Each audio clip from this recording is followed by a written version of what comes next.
Break બાદ આપનું સ્વાગત છે। જૂની ફેશનને અપનાવવાનો ટ્રેન્ડ ચાલી રહ્યો છે, ત્યારે ફેશનની સાથે જૂના રિવાજોને પણ હોંશે હોંશે અપનાવવામાં આવી રહ્યા છે। સ્વયંવરની વાત નીકળે એટલે રામાયણ કે મહાભારત યાદ આવી જાય, પણ હવે એવું નથી રહ્યું। આજના યુવાનો સ્વયંવરની પ્રથા અપનાવી રહ્યા છે। આજે અમદાવાદમાં આવો જ એક સ્વયંવર યોજાયો। અમદાવાદમાં યોજાયેલા સ્વયંવરમાં મોટી સંખ્યામાં ગુજરાતી યુવક યુવતીઓ પોતાના લાઈફ પાર્ટનર શોધવા ઉમટી પડ્યા હતા। આ સ્વયંવરની ખાસિયત એ હતી કે તે કોઈ એક જ્ઞાતિ કે ધર્મ પૂરતો મર્યાદિત ન હતો, પરંતુ સર્વ ગુજરાતી યુવક યુવતીઓ માટે હતો, જેમાં ભાગ લેનારા દરેક વ્યક્તિને પોતાના વિશે માહિતી આપવાની તક આપવામાં આવી હતી।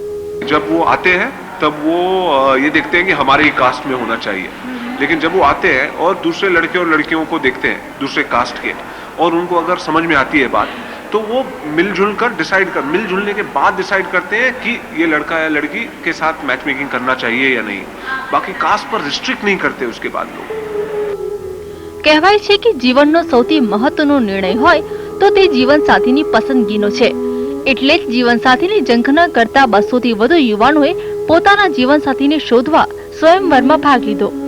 પહેલાના જમાનામાં જે સ્વયંવર હતો અને અત્યારે બંનેમાં ડિફરન્સ એ છે કે પહેલાના જમાનામાં પણ પાત્ર પસંદ થતા હતા આ જ રીતે કે પોતાની પસંદગીથી, જ્યારે અત્યારે પણ પોતાની પસંદગીથી થાય છે, પણ જરૂરી વસ્તુ એ છે કે સૌથી વધારે ડિટેલ્સ સાથે શાદી પોઈન્ટની અંદર આવવાનો મારો મેઇન પર્પઝ એ જ કે જે પણ કોઈ કેન્ડિડેટ છે એની પૂરેપૂરી ડિટેલ્સ હોય છે, નેટિવથી માંડીને એની નાડીથી માંડીને ગોત્ર સુધી।